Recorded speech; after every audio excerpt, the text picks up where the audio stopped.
Request our Honorable Mayor to further explain the Sakayan Festival.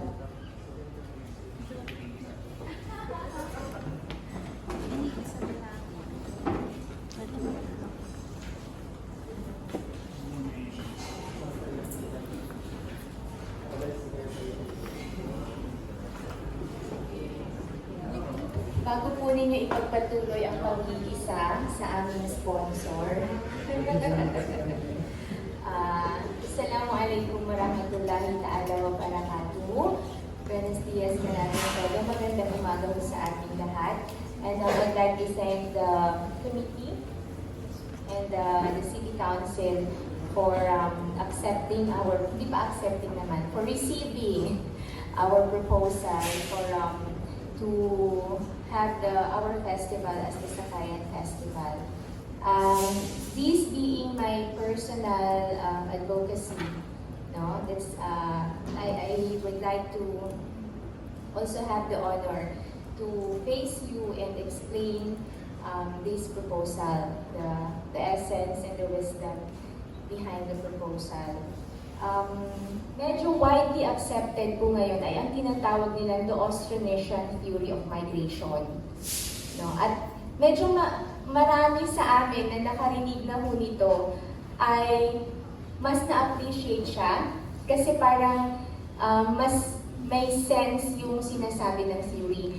At ang basihan ho niya ay hindi lang history, no? Kundi pati ho yung language, no, yung the study of the languages, pati ho archaeology, anthropology, pati ho genetics, no, kasama doon sa naging basehan ng Austronesian theory of migration.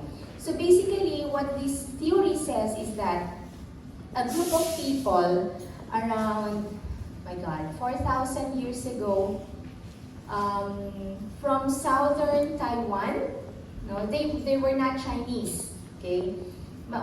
Tanggalin mo muna natin yung concept ng nations and countries. Let's just imagine the world 4,000 years ago na wala pa hong mga passports, wala pa hong mga borders. No? We were all just, pieces of land and water.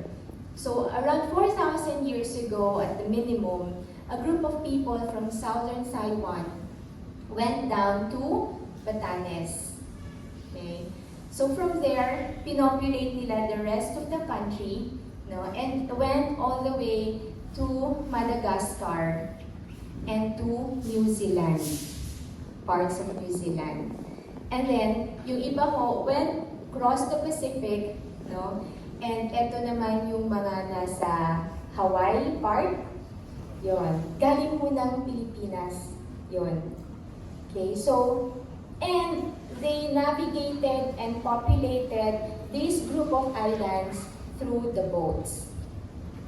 Yung Austronesian, kaya ako magkakapatid yung mga lingwahe natin. Napakaganda ko, I wish I have the time and the knowledge, but I don't have. Anyway, yun ho. Now, what is the relation to Sakayan? Yun. Hindi ko binibitawan yung pagiging moro ko, yung pagiging tausug ko sa Mayakan, Iranon. No? Andun pa rin yun, and I'm very much proud of that. But I appreciate the fact na through this theory of the Austronesian theory of migration and therefore language, group of language, marami pala tayong pagkakaparehas. No? Siguro ang pagkakaiba lang, some communities and groups of people were able to retain much of that identity than the rest. No? So, yun. Bakit Sakayan? Dahil isa ho sa mga magdudugtong sa ating lahat bilang isang bansa at bilang isang group of people as the Austronesians ay ang culture and tradition of boats. So, meron po tayong iba't ibang klase ng mga boats, malalaki, maliliit, no? And ang belief po ng mga ninuno natin, the mountains divide, the waters connect. It was the waters that connected all of us. Kasi wala pa naman ng aeroplano dati. Diba? So we were able to populate the islands because of our boats. Because we were foremost navigators. Pinagmamalaki ko nga na mas magaling pa tayo sa mga Vikings. No? So, yun, that's number one. I wanted to propose a festival which is grounded on the story, the culture, and tradition of boats. Because I want Isabela City to be recognized kasi we have a very rich tradition, arts, and skill of making boats. And I want that sana to be recognized.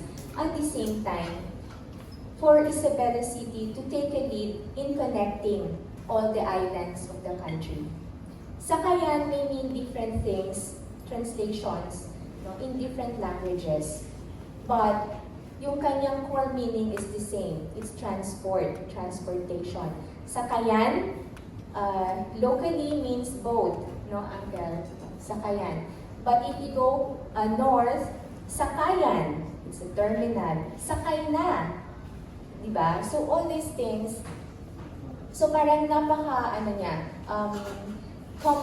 common word siya, common ground for that. So we wanted to, when we start promoting po the Sakayan Festival, yun yung parang magiging message natin. That this is something that can connect all the different islands of this beautiful archipelago. Kaya sinasabi, as I was also explaining this to our sponsor, dahil naumpisahan na ho natin yung unification, kumbaga, ng different ethnic groups of Isabela City, na yung recognition that yes, we are multicultural, yes, we are multilingual. Hindi na ho natin kailangang i-assert na iisa lang ang may karapatan sa Isabela City. Lahat po tayo.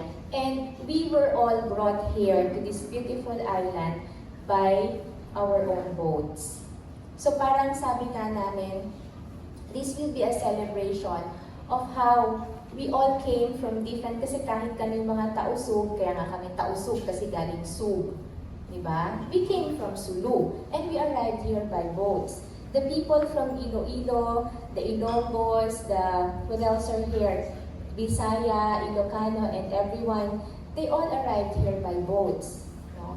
So, let's tell that story of how we came, we arrived, and were able to thrive and became one people without necessarily giving up and forgetting our roots and our identities. No? But all these beautiful boats and all these beautiful things that we have brought with us. For example, I would always say na ang mga lolo ko ho, ang dinala dito ay yung pagsasal, because they were blacksmiths.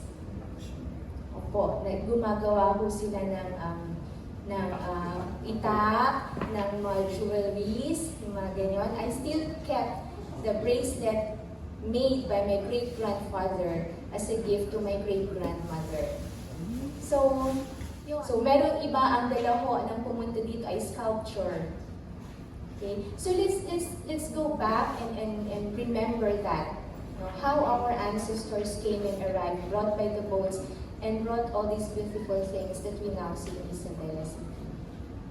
Yun lang po ang aking reason bakit sana we are proposing for the Sakayan Festival. So, thank you po. So yun ho, I'm hoping po and requesting the City Council, no, na not just to approve, but most especially to support the wisdom behind it, no? Parang I pray and look forward to the day when every Isabeleño will be able to explain what the Sakayan Festival is. With so much pride and dignity. So thank you. Wassalamualaikum warahmatullahi ta'ala. Thank you very much, Lady Chair. Good morning, Mayor. Good morning, everybody. Assalamualaikum warahmatullahi wabarakatuh. It's really important that we must understand the change from Kokowayan to Sakayan. This Sakayan festival, to my mind, has a connectivity among the population, not only Isabela, but the entire people of Basilan, what we call the Basileños. The migration in those days was not by plane, as mentioned by our mayor, not by ship or big boat, but the usual use of transportation, which is known as the Sakayan. For the Basileños, while so they use what we call kumpik or sakpik, no? While Basilan was popularly used the Sakayan. And the name of other Sakayan to the upland native, the Yakan, we call it Bautu. Bautu, no? The Sakayan was accepted by all migrants coming to Basilan. The Sama, Bangini, the Badjao, the Yakan, the Tausu acknowledge that the Sakayan is the means of transportation used in Basilan, most particularly in Isabela. Now, in fact, the importance of Sakayan, as I was even telling our mayor, his grandfather was using the Sakayan in performing pilgrimage to Makkah, the Middle East, using binta for how many months, but they reached the first Muslim native who reached Makkah, Sakayan. That's very important. Never yet now, and aside from that historical voyage of the grandfather from Semot, I know that because my mother used to tell us. I did not know that. No, the first Muslim who went to Mecca using Sakayan from Semot, the grandfather of the father of the mayor. I know that. I can even verify my information, mayor, to that area. It's very important thing. You see, that's why you ask your father and your grandfather and the rest of Semot residents. That has been told long time ago, and now. Madam Chair, can I respond? Yes, Mayor Naman, you're recognized. Thank you so much. Thank you so much, Sir Canto Umari. Inilabutan mo ako.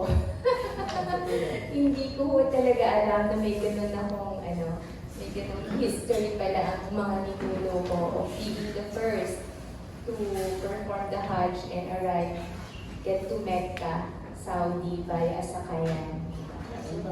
And back. Opo, maraming salamat, sir, for the information.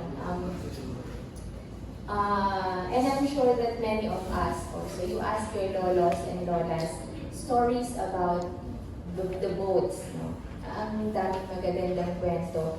And I'd like to share din, wala lang sa notes ko na, as I was saying, na common po ang culture and tradition of boats and boat making across the country and across the Austronesian world.